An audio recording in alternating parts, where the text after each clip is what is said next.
Students, last time हम basic definitions के बारे में स्टडी कर रहे थे। आज हम बेसिक डेफिनेशंस ही को आगे बढ़ेंगे। एटॉमिक नंबर, मास नंबर और रिलेटेड एटॉमिक मासेस के डेफिनेशंस देखेंगे, उनके बारे में स्टडी करेंगे और फिर एटॉमिक मास यूनिट के बारे में भी हम देखेंगे कि what is atomic mass unit and how can it be calculated. Now, atomic number is the basic definition, या यूँ समझते हैं कि ये बहुत ही केमिस्ट्री का बेसिक्स है और मेरे ख्याल में आप लोग इसके बारे में क्लास 6 से एटॉमिक नंबर्स के बारे में पढ़ना शुरू कर देते थे कि what is atomic number when you study the atom.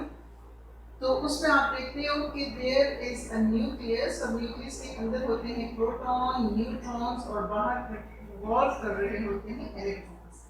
The number of proton and electrons and neutrons, they are fixed for an element। किसी भी element के number of protons, neutrons और electrons बिल्कुल fixed होते हैं और वही determine करते हैं कि कौन सा atom है ये। For example, अगर हम इसमें देखें तो there are if there is one proton and one electron revolving around the nucleus, हमें फौरन पता चल जाता है कि this is hydrogen because we know hydrogen has one proton and one electron। और आपको ये भी मालूम है कि the number of proton is always equal to the number of electrons। अच्छा, now what is atomic number? So the number of protons in the nucleus of an atom is called as atomic number। अगर nucleus के अंदर एक proton है तो इसका मतलब है कि its atomic number is 1। अगर न्यूक्लियस के अंदर दो प्रोटॉन्स हैं तो इसका मतलब है इसका atomic number 2 है। अगर न्यूक्लियस के अंदर एक प्रोटॉन्स है तो इसका मतलब ये हुआ कि इसका atomic number 8 है। नंबर ऑफ प्रोटॉन्स हमेशा बराबर होते हैं नंबर ऑफ इलेक्ट्रॉन्स के। Number of protons and electrons are always equal. अगर आपको इलेक्ट्रॉन्स का नंबर भी मालूम हो तो you can determine the atomic number of an element because the number of electrons is always equal to the number of protons. For example, in this atom if we don't know the number of protons but we know the number of electrons कि how many electrons are there in this atom। हमारे पास अगर एक electron है that is revolving around the nucleus, तो हमें पता है कि इसके न्यूक्लियस के अंदर एक प्रोटॉन है, इसका एटॉमिक नंबर 1 होगा। अगर इसके पास दो प्रोटॉन्स है तो it is definite that it has two electrons which are revolving around the nucleus, so its atomic number is 2। अगर हमारे पास प्रोटॉन्स नहीं मालूम और हमें पता है कि यहाँ पर 8 इलेक्ट्रॉन्स हैं जो कि इसके इर्द गिर्द रिवॉल्व कर रहे हैं, so we know that there are 8 protons inside the nucleus and its atomic number is 8। So whenever you know the number of electrons or the number of protons, you may determine the atomic number। या फिर vice versa भी हो सकता है कि अगर आपको atomic number पता है तो आप determine कर सकते हैं कि इसके अंदर कितने number of electrons हैं और कितने number of protons हैं। For example, अगर आपको मालूम हो कि हमारे पास एक एटम है और उसके अंदर 7, इसका एटॉमिक नंबर 7 है, 7 नंबर है, इसका एटॉमिक नंबर 7 है और आपको डिटरमिन करना है कि how many electrons and protons are there. So by knowing the atomic number you can also know the number of protons and number of electrons. Electrons इसमें क्या होंगे 7 होंगे और प्रोटॉन्स इसमें क्या होंगे 7 होंगे। And if you know the atomic number, for example, the atomic number is 14, it means it has 14 electrons and 14 protons। So मतलब ये हुआ कि अगर आपको atomic number मालूम है तो आप number of electrons और protons determine कर सकते हैं और बिल्कुल इसी तरह ही आप number of electrons या number of protons से किसी भी atom का atomic number भी determine कर सकते हैं। The next topic is mass number। Mass number is the total number of protons and the neutrons in an atom। आप यूँ समझ लीजिए कि it is the mass of the nucleus। Nucleus के अंदर जो कुछ भी है that is mass number। Nucleus के अंदर क्या कुछ होता है? न्यूक्लियस के अंदर प्रोटॉन होता है और न्यूक्लियस के अंदर न्यूट्रॉन होता है। So the total number of protons and neutrons in an atom is called as mass number।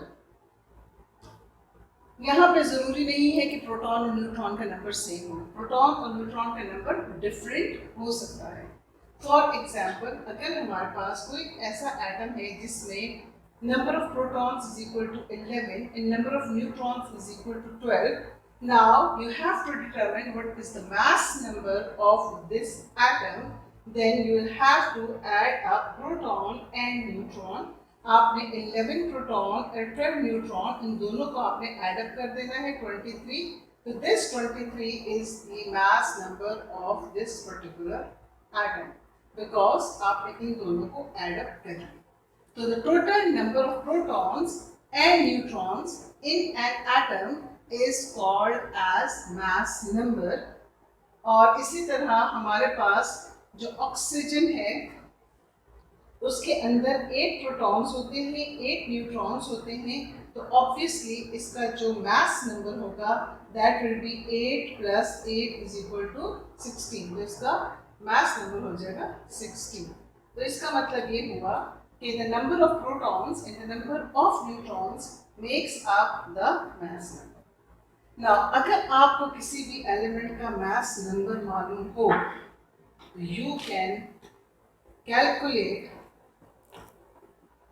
और आपको एटॉमिक नंबर भी मालूम हो. फर्स्ट करें आपको किसी भी एटम का मास नंबर और एटॉमिक नंबर दोनों मालूम है तो you can easily determine the number of electrons protons and neutrons.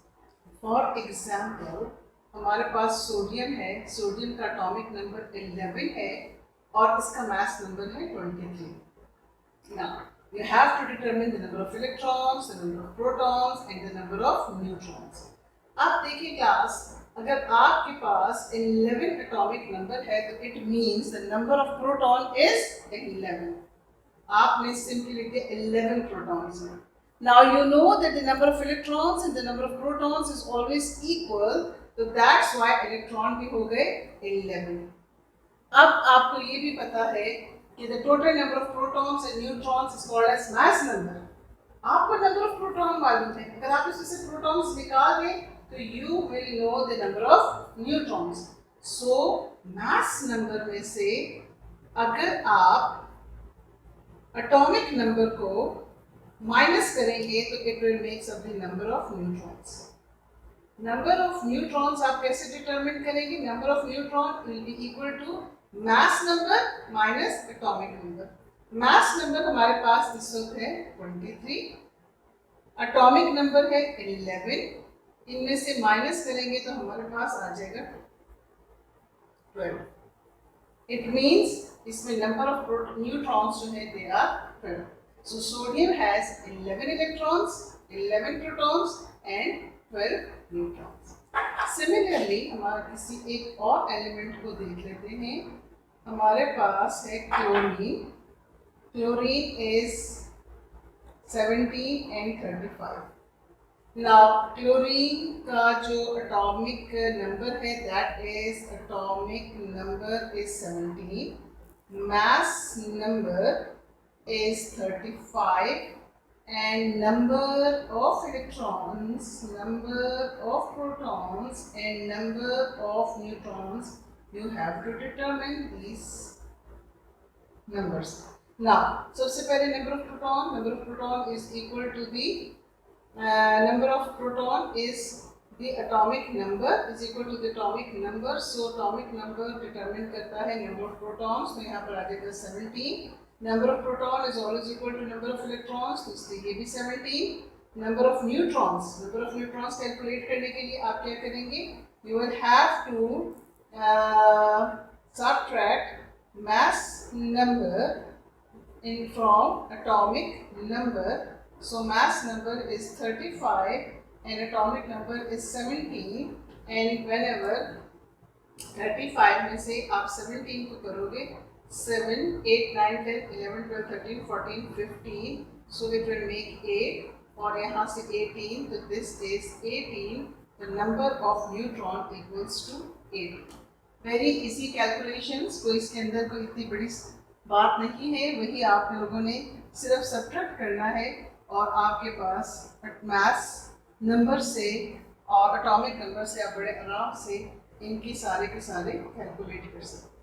अच्छा, बिल्कुल इसी तरह ही हम लोग अगर हमें एटॉमिक नंबर मास नंबर मालूम है, अगर हमें नंबर ऑफ इलेक्ट्रॉन्स प्रोटॉन्स और न्यूट्रॉन्स मालूम है तो we can easily calculate atomic number and mass number, बिल्कुल उसी तरह ही जिस तरह भी हम लोगों ने इसको कैलकुलेट किया।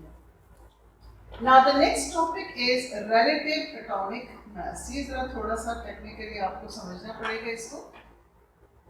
Atom is the smallest particle, बहुत ही छोटा पार्टिकल होता है।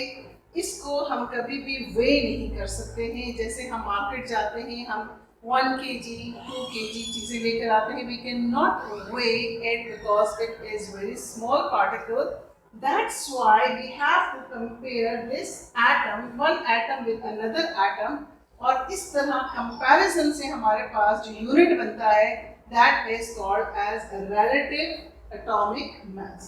यानी हम रिलेट कर देते हैं, किसी एक मास को दूसरे मास के साथ रिलेट कर देते हैं और इस तरह हम उसको डिटरमिन करते हैं, तो that's why it is called as relative atomic mass। बिल्कुल उसी तरह ही जिस तरह आप मार्केट जाके कोई 1 kg की चीज़ लेकर आते हो, when you डिमांड 1 kg, तो वो आपको क्या करता है, वो एक बैलेंस के एक जो पैन होता है उसके अंदर 1 kg का वेट डालता है और उसके बाद साथ में जो रिक्वायर्ड चीज़ होती है वो आपको उसके कंपैरेटिवली, उसके रिलेटिवली वो आपको उसके साथ मेजर करके देते हैं। तो बिल्कुल इसी तरह ही हम रिलेटिव एटॉमिक मास का जब जिक्र करते हैं तो हम एक atomic mass unit, 1 atomic mass unit को स्टैंडर्ड मान लेते हैं और उससे कंपैरिजन करते हुए हम दूसरे आइटम्स को मास डिटरमिन करते हैं। अब हमारे पास बहुत सारे डिफरेंट आइटम्स हैं जिनको स्टैंडर्ड माना जा सकता है। सबसे पहले हाइड्रोजन को भी स्टैंडर्ड माना गया था, हाइड्रोजन से कंपैरिजन हुआ करता था, but hydrogen is a gas और हाइड्रोजन इनफ्लेमेबल गैस होती है, तो दैट्स व्हाई इसके साथ कंपैरिजन जो था दैट वाज डिफिकल्ट। उसके बाद फिर क्या हुआ था कि कार्बन 12 को ये हुआ था, कार्बन 12 को फिर माना गया था स्टैंडर्ड और कार्बन 12 से फिर रिलेट किया गया था 1961 में।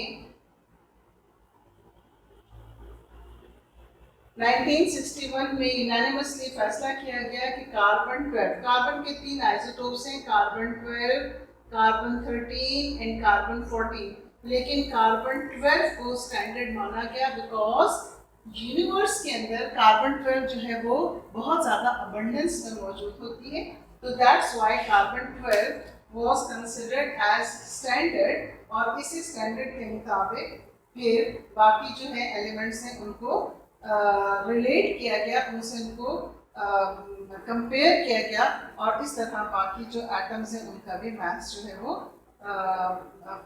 डिटरमिन किया गया, and this is called as relative atomic mass. So the definition of relative atomic mass is the mass of an atom of an element relative to the mass of an atom of carbon 12. Carbon 12 means that carbon whose atomic mass is 12, यानी carbon 12 वो वाला isotope जिसका atomic mass 12 है, उससे इसको compare किया। Now it means 12 atomic mass is equal to mass of the carbon atom.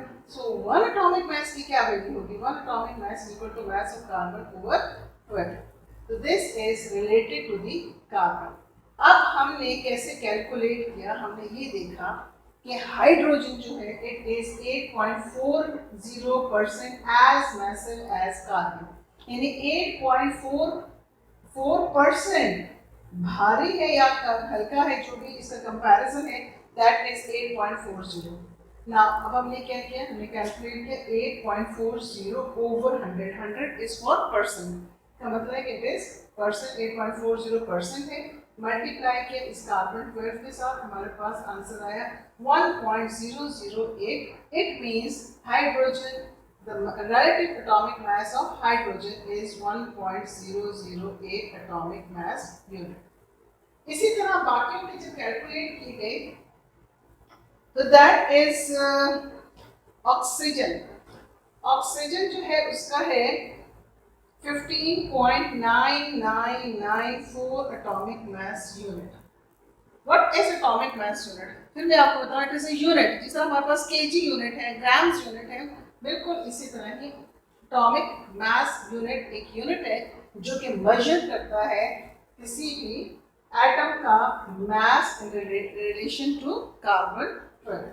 So oxygen का atomic mass जो है that is 15.994 atomic mass unit. इसी तरह नाइट्रोजन का जो है that is 14.0067 atomic mass unit, और सोडियम जो है उसका है 22.9898 atomic mass unit. These are different masses of different elements in relation to carbon 12. Carbon के साथ जब हमने इनको कंपेयर किया तो इनके एटॉमिक मैसेज ये बन रहे हैं और ये इंटरनेशनली अप्रूव्ड हैं, इंटरनेशनली इसके ऊपर कंसेंसस है, इसके ऊपर सबका इत्तेफाक है कि यही इनके एटॉमिक मैसेज हैं जो कि एटॉमिक मास यूनिट में एक्सप्रेस किए गए हैं।